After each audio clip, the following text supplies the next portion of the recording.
Assalamualaikum warahmatullahi wabarakatuh, Tribuners dan pembaca harian Surya dimanapun berada. Kembali bertemu dengan saya Tri Mulyono. Kali ini kita kedatangan tamu istimewa, seorang wanita hebat dari kabupaten fenomenal di ujung timur Pulau Jawa. Yuk kita sapa Bu Ipuk Festiandini, Bupati Banyuwangi.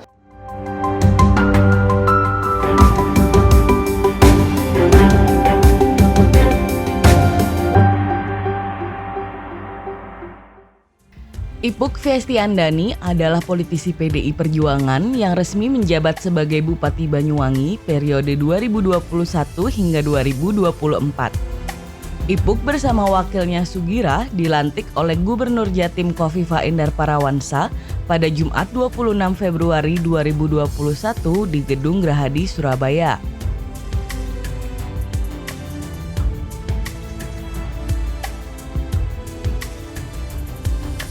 Ipuk Festiandani merupakan istri mantan Bupati Banyuwangi Abdullah Azwar Anas.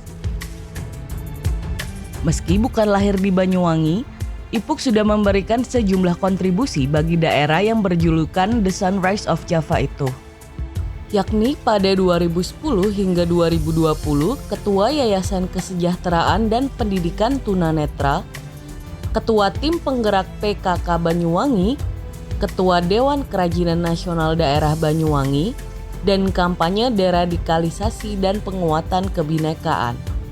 Simak perbincangan pemimpin redaksi Tribun Jatim Network, Tri Mulyono, dengan Bupati Banyuwangi Ipuk Festiandani dalam wawancara eksklusif. Selamat siang, Bu. Selamat siang. Terima kasih sudah hadir di Harian Surya dalam kondisi sehat. Alhamdulillah.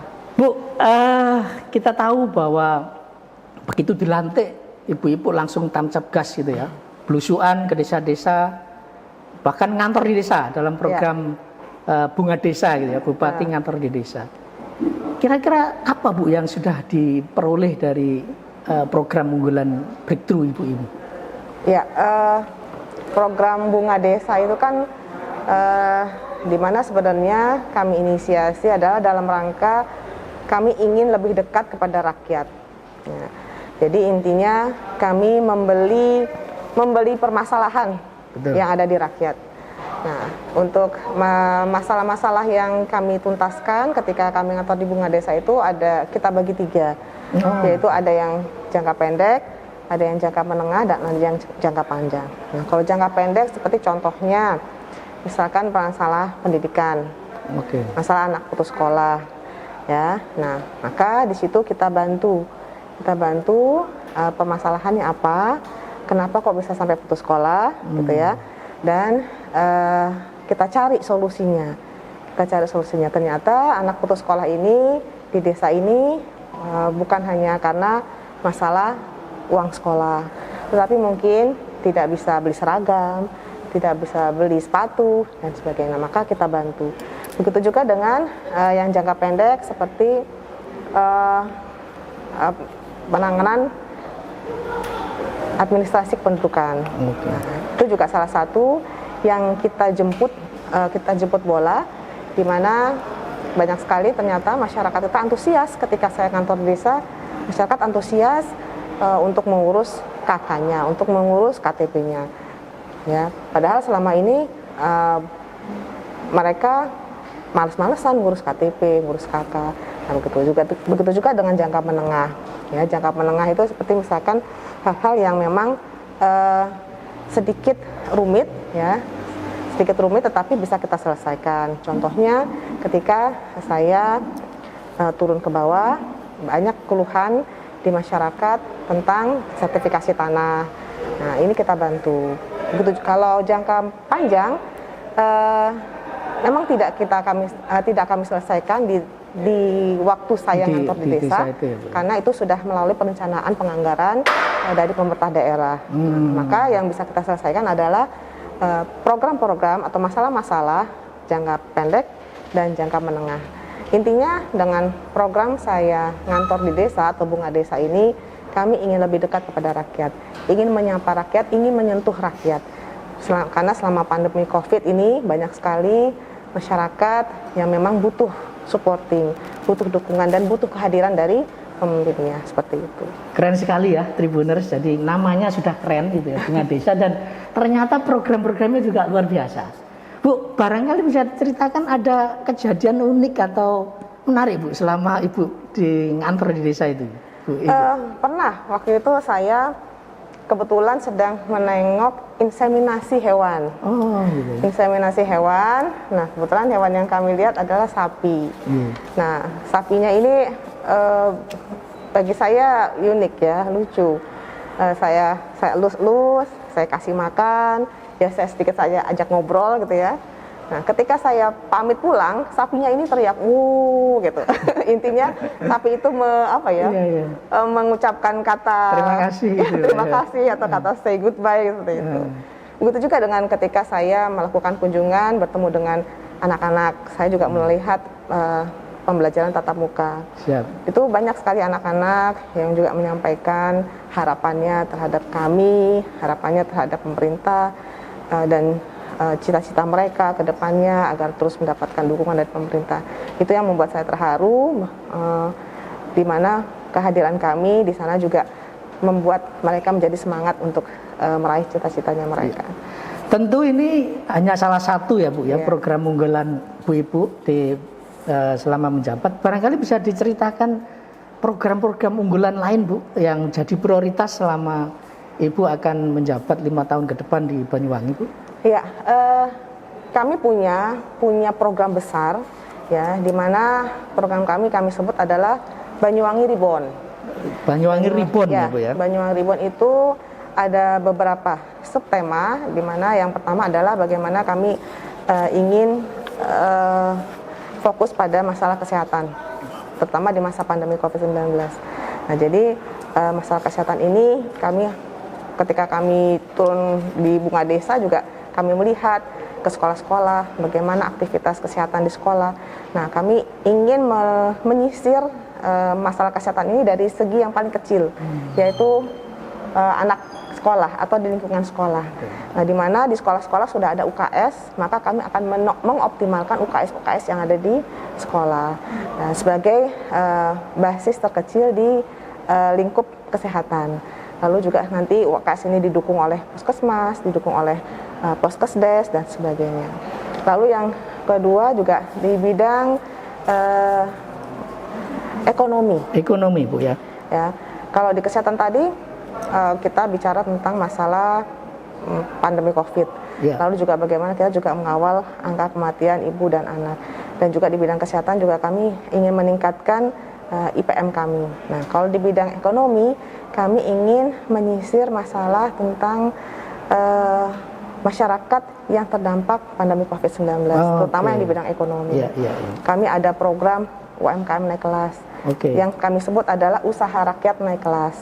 Lalu juga kami ada program warung naik kelas. Ya, kami memberikan bantuan kepada warung-warung kecil yang bentuknya tidak banyak, tapi ini sangat bermanfaat sekali bagi warung-warung yang ada di Banyuwangi. Begitu juga dengan bagaimana dukungan kami terhadap pertanian. Ya, pertanian, ekonomi berbasis pertanian, berbasis perikanan, seperti itu. Dan selanjutnya dalam program Banyuwangi Reborn ini adalah dukungan terhadap anak-anak muda. Milenial Bu ya. Ada 3 subtema, yaitu yang pertama kesehatan, yang kedua adalah ekonomi, dan yang ketiga adalah dukungan terhadap anak muda. Nah, kami akan banyak memberikan fasilitasi terhadap anak muda, di mana kami membuka kesempatan bagi anak-anak muda yang ingin menjadi pengusaha baru. Ini akan kami fasilitasi. Lalu juga sertifikasi bagi anak-anak muda, sertifikasi keahlian bagi anak-anak muda, di mana nanti anak-anak muda ini bisa diterima di dunia kerja. Ya. Bentuknya pelatihan ya Bu Ibu, semacam pelatihan. kartu prakerja barangkali ya. Iya, tapi ini lebih ke sertifikasi keahlian. Jadi anak-anak muda yang memang sudah misalkan kuliah di bidang kuliner. Nah, ini kalau dia mau masuk dunia kerja, dia harus punya sertifikasi keahlian. Lalu juga misalkan anak-anak yang sudah kuliah di dunia tata rias, ya, dia juga harus punya sertifikasi keahlian untuk bisa masuk di dunia kerja. Lalu juga yang di teknik pasti juga harus butuh sertifikasi keahlian dan sebagainya dan sebagainya. Nah juga di satu sisi juga kami terus memberikan dorongan kepada anak-anak muda nantinya untuk mau masuk dalam dunia pertanian, karena pertanian adalah sektor yang paling besar di Banyuwangi. Betul. Maka anak-anak muda bagaimana nanti bisa masuk ke dunia pertanian, kami adakan startup competition. Competition ya, berbasis agribisnis. Nah, ini agar anak-anak muda mau masuk ke dalam dunia pertanian. Seperti itu. Bu, kita tahu bahwa Banyuwangi itu fokus pembangunannya diantaranya adalah pariwisata, dan ini sukses meningkatkan PAD di pemerintahan sebelumnya gitu, Bu. Nah, sekarang pandemi ini kan sektor ini terpukul luar biasa gitu, Bu. Gimana upaya Pemkab Banyuwangi agar geliat wisata kembali bangkit itu, Bu? Iya, kalau misalkan kita bicara pariwisata terutama di masa COVID, maka vaksinasi dan protokol kesehatan itu sebagai kunci. Ya, maka selain kami sedang menunggu proses vaksinasi, maka kita akan terus memperkuat protokol kesehatan di tempat-tempat destinasi wisata. Alhamdulillah Banyuwangi adalah salah satu kabupaten atau bahkan mungkin kabupaten pertama yang menerapkan new normal dalam berwisata. Waktu itu Pak Jokowi bahkan yang hadir di Banyuwangi, hadir ke sana. Nah, jadi ini akan terus kita perkuat, di mana setiap destinasi wisata yang ada di Banyuwangi harus menerapkan protokol kesehatan. Dan sejauh ini gimana, Bu? Trennya wisatawan yang datang ke Banyuwangi selama pandemi ini? Alhamdulillah. Yang kami rasakan dibandingkan dengan kabupaten atau kota lain, alhamdulillah untuk sektor pariwisata di Banyuwangi cukup baik. Siap. Ya, hotel-hotel juga alhamdulillah okupansinya juga baik, lalu juga warung-warung kuliner kami juga baik ya, bahkan hanya sedikit yang terdampak. Makanya Tribuners ya, jangan lupa ya bahwa Banyuwangi sekarang tidak lagi menakutkan gitu meskipun pandemi, maka datanglah ke Banyuwangi. Bu, kita tahu bahwa selama kepemimpinan Mas Anas dan juga suami Ibu dalam pengelolaan keuangan itu nyaris tidak ada penyimpangan. Kita dengar nggak ada penyimpangan lah gitu. Kira-kira nanti yang akan dilakukan Ibu selama memimpin ini agar tata kelola keuangan kembali kita pertahankan bagus, lalu upayanya agar tidak ada korupsi, meskipun tentu korupsi nggak mungkin dihilangkan 100% ya, Bu ya. Tapi ada upaya untuk menekan. Apa, Bu, yang akan dilakukan? Bagi saya, kalau kita bicara tentang keuangan, yang pertama adalah masalah komitmen. Komitmen, Bu ya. Komitmen kita untuk bersih, ya, untuk taat pada aturan. Iya. Jadi komitmen ini penting. Lalu yang kedua adalah sistemnya, Bu ya, yang sistemnya harus benar-benar kita perbaiki, dan dengan kita tadi komitmen, maka kita akan taat pada sistemnya. Betul. Jadi akan kita perbaharui bagaimana nanti tidak ada celah bagi kami untuk menyimpang dari sistem tadi. Kejahatan itu hanya terjadi kalau ada niat dan kesempatan. Ini kami kesempatannya. Kami mempunyai prinsip bahwa seluruh keuangan daerah itu adanya di BPKAD. Maka nanti BPKAD lah yang menjadi polisi dalam tanda kutip dalam penggunaan termasuk kepala daerah, Bu ya, yang mengkrit beliau gitu ya, BPKAD. Jadi iya betul. Jadi kalau misalkan kepala daerah ya ada saya bupati mau macam-macam nih. Iya. Ada polisinya. Beliau berani mengatakan tidak kepada kami seperti itu. Bu, para kepala daerah yang saya tahu ya, beliau biasanya itu ngomong dalam berbagai kesempatan bahwa Mas Anas suami Ibu itu adalah guru inovasi gitu ya. Banyuwangi ini guru inovasi. Ini bagi Ibu sebuah beban atau justru jadi tantangan, Bu, untuk pemerintahan 5 tahun ke depan bagi Ibu? Iya. Bagi saya bukan beban, tetapi ini tantangan. Betul. Karena dengan 10 tahun Pak Anas membangun Banyuwangi dan merubah citra Banyuwangi, maka harapan rakyat Banyuwangi kepada kami juga sangat tinggi. Bagaimana program-program ini bisa berkelanjutan. Nah, tetapi di satu sisi ini juga adalah sebuah keuntungan bagi saya karena saya memiliki mentor yang sudah berpengalaman. Mentor gratis lagi nih, Bu. Yang sudah berpengalaman, tetapi juga ini menjadikan kami untuk terus berusaha agar kesinambungan atau program-program yang sudah berjalan ini bisa kita lanjutkan. Oke. Baik Tribuners, menarik sekali ya perbincangan kita dengan Ibu Bestiandani. Dan untuk closing statement kita kasih kesempatan untuk Ibu Bupati Banyuwangi untuk menyampaikan harapan dan pesan-pesannya terkait upaya kita ini Bu untuk memerangi pandemi dan upaya kita untuk menekan dampaknya sehingga kita bisa keluar dari pandemi ini secepatnya Bu. Monggo Bu. Iya, kepada Tribuners, pandemi COVID atau COVID-19 masih berada di sekitar kita. Maka mari kita sama-sama menjaga diri kita, keluarga kita, mungkin masyarakat kita agar terhindar dari COVID-19. Saling mengingatkan dan jangan takut untuk menegur jika ada teman-teman atau saudara-saudara kita yang tidak melakukan protokol kesehatan.